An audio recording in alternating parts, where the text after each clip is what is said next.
Cloudcast Media.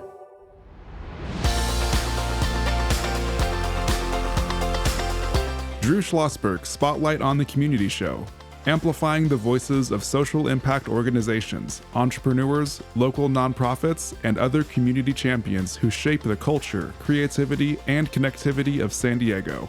Brought to you by Mission Fed Credit Union, bringing good things to San Diego for over 60 years. Learn more about what is good for you and good for all by visiting www.missionfed.com.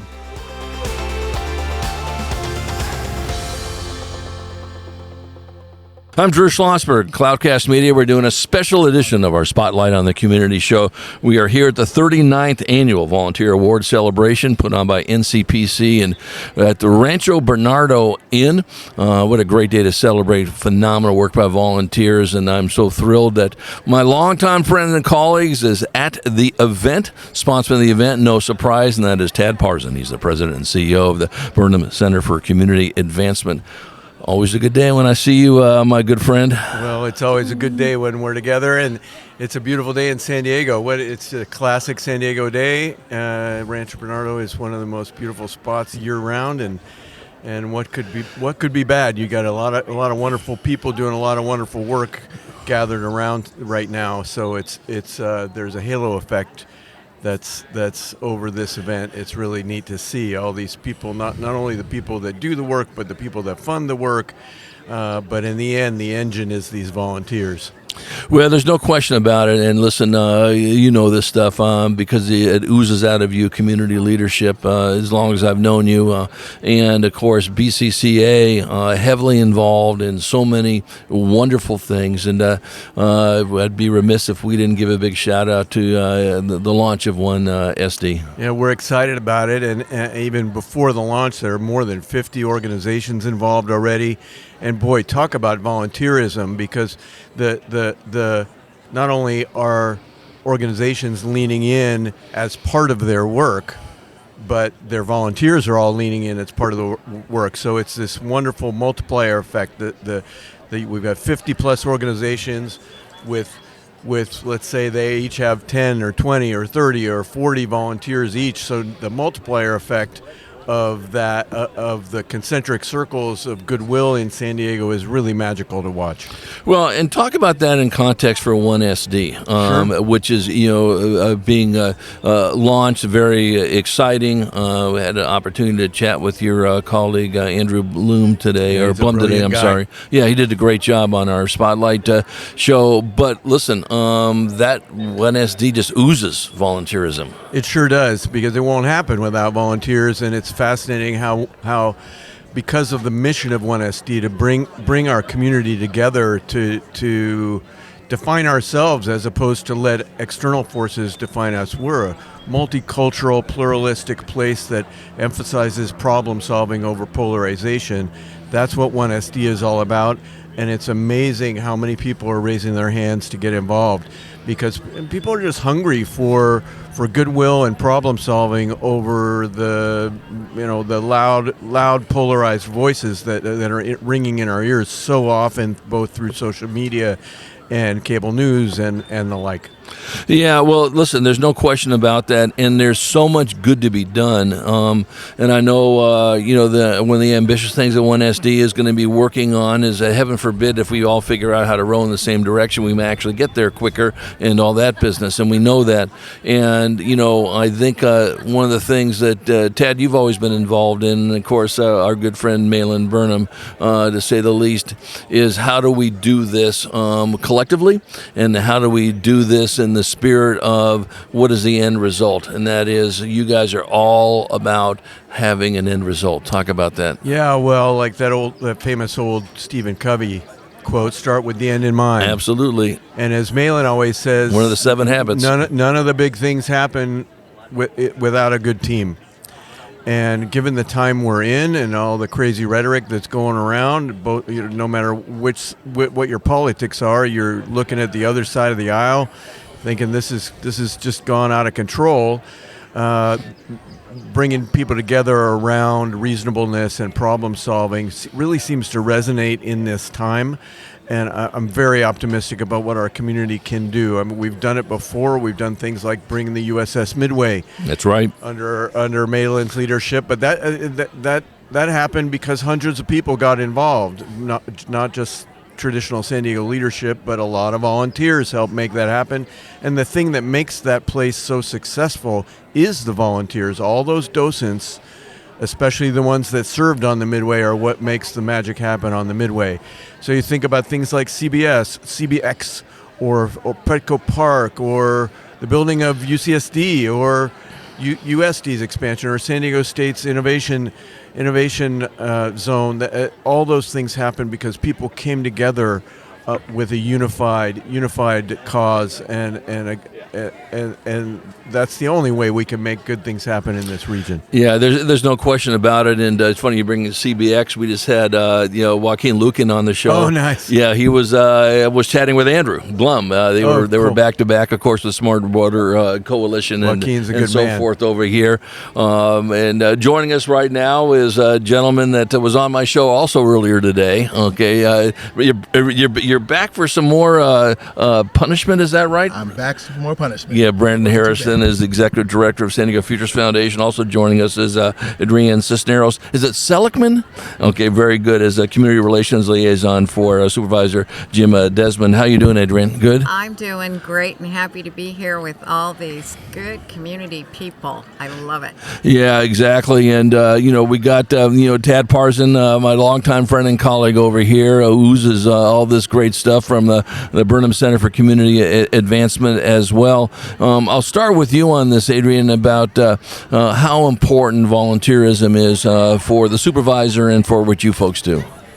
Well, obviously I'm the community liaison, so I deal a lot with volunteer groups, and they're really the heartbeat of a community. I mean, businesses are businesses, but it's the people that go above and beyond and give their heart and soul to really make their community that they live in, good for either seniors, young people, and for, children and the teenagers too. Yeah, well, they're a great engine. Here we are doing a special remote for the Spotlight on the Community show at the 39th Annual Volunteer Award Celebration at Rancho Bernardo Inn.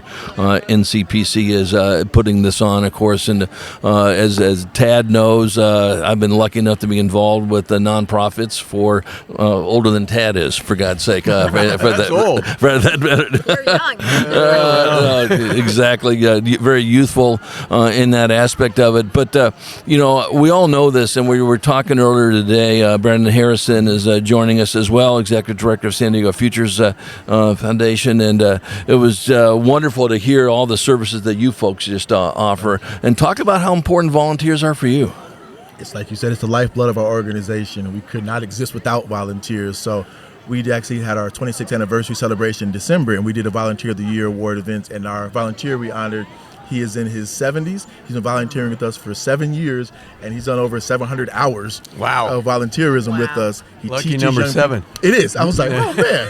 His name is That's Doug. great. And Doug is an amazing volunteer, but just like you said, he sees the passion in helping his community. He's retired, but he's a retired IT professional from Northrop Grumman, and he gives back to the students in learning computer science and teaching about refurbishing computers. And he's just one of many, but volunteers help us in our tech hub, in our store, in our warehouse, in our community outreach.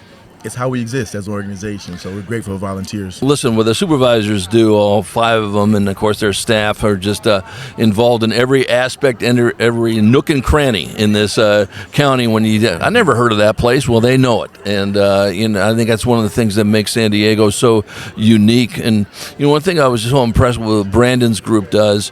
Last I checked, you don't have an IT department at home unless you have a young kid, right? And that's the IT department, right?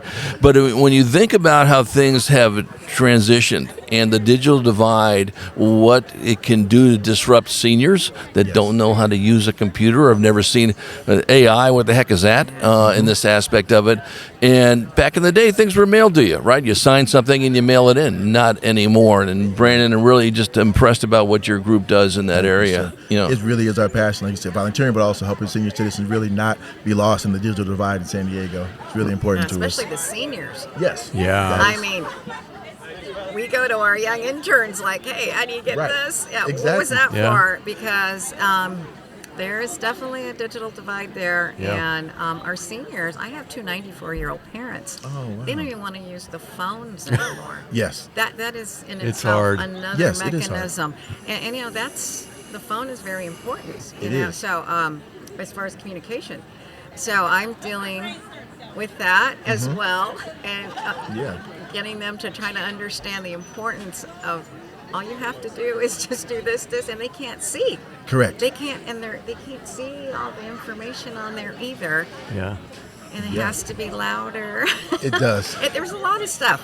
No, And you're so I heard right. by the year 2030, the largest population of demographics, if you will, would be over 60. There is. Yes. Right? There is. Yes. So just And we something said to that think this about morning. as we move forward in our future. It's true, and I'll, Well and said. I'll also vouch and give a shout out to the Futures Foundation, because when we first started the Burnham Center, and I needed some IT help, who did I call? As a startup nonprofit without a lot of coinage to rub together. Right. I reached out to the Futures Foundation, and they helped us get started with IT. Well, when you think about it and how much of our lives are, whether it's a computer we call an iPhone, which is a computer, you just happen to carry it in your pocket, for God's sake, or it's a computer on your desk or whatever the case may be. In this day and age, the expectation is you're going to be able to navigate. And when you've got an important proposal to review up at the supervisor's office, or you and Malin are looking at things and what you folks are doing, and you don't have access, ball game over. It's a problem. And one thing I just want to add as far as the county and all the supervisors, but in our office we have our meetings a couple times a month, and I know at Supervisor Desmond's office we always give out proclamations, and the proclamations are for those volunteers and those organizations, those 501c3s have gone above and beyond, and some of them are unsung heroes. You've never really heard of them. Right. We all know who the obvious larger groups are, but still it's those smaller, really impactful volunteers that help. And so I know this month, on April 21st, our only meeting this month, we're honoring the month of the military child. Oh, excellent. And so we're honoring the YMCA, the Armed Forces YMCA Camp Pendleton. Yeah, they do a great job. And sometimes you don't hear about them a whole lot, but they're the boots on the ground helping those children who's either lost a family member or don't have one, or has them not at home or overseas defending our nation. Yeah. No, the Armed Services, YMCA, USO, Navy Marine Corps Relief Society, and all the ones that we've been fortunate enough to work with. We just relaunched our military podcast, and so we get to chat with those folks quite a bit. And largest military port in the country is us right here. And as Tad knows, I was honored. Tad foolishly asked me to moderate a military panel. For God's sake, I don't know about Nobody that. Nobody better than Drew to do something like that. Yeah, no, I mean, it's just great. So I'm just going to go around the horn and just shout out the website. So if people want to get a hold of you, Brandon, how they do it? Sure. sdfutures.org is the San Diego Futures Foundation website. And Adrienne, how do people get a hold of the Supervisor Desmond and you? Supervisor Desmond's office, 619-531-5555. Very, very good over there. You can ask for Adrienne Cisneros-Selekman. I am a community liaison. Be happy to help anybody out. Very, very, very good. And my good friend Tad, how do we get a hold of 1SD and BCCA and everything in between? 1SD lives at the Burnham Center and with all of our partners, but the website for that is www.1SD. They spell it out, ONESD. and the Burnham Center is www.burnhamcenter.org. Well, Tad and Adrienne and Brandon, thank you so much for joining us in this special edition of the Spotlight on the Community Show here at the 39th Annual Volunteer Award Celebration by NCPC and Rancho Bernardo Inn. And to our audience, we hope you enjoyed the interview. You've been listening to an episode of Drew Schlosberg's Spotlight on the Community Show, amplifying the voices of social impact organizations, entrepreneurs, local nonprofits, and other community champions who shape the culture, creativity, and connectivity of San Diego community. Brought to you by Mission Fed Credit Union, bringing good things to San Diego for over 60 years. Learn more about what is good for you and good for all by visiting www.missionfed.com.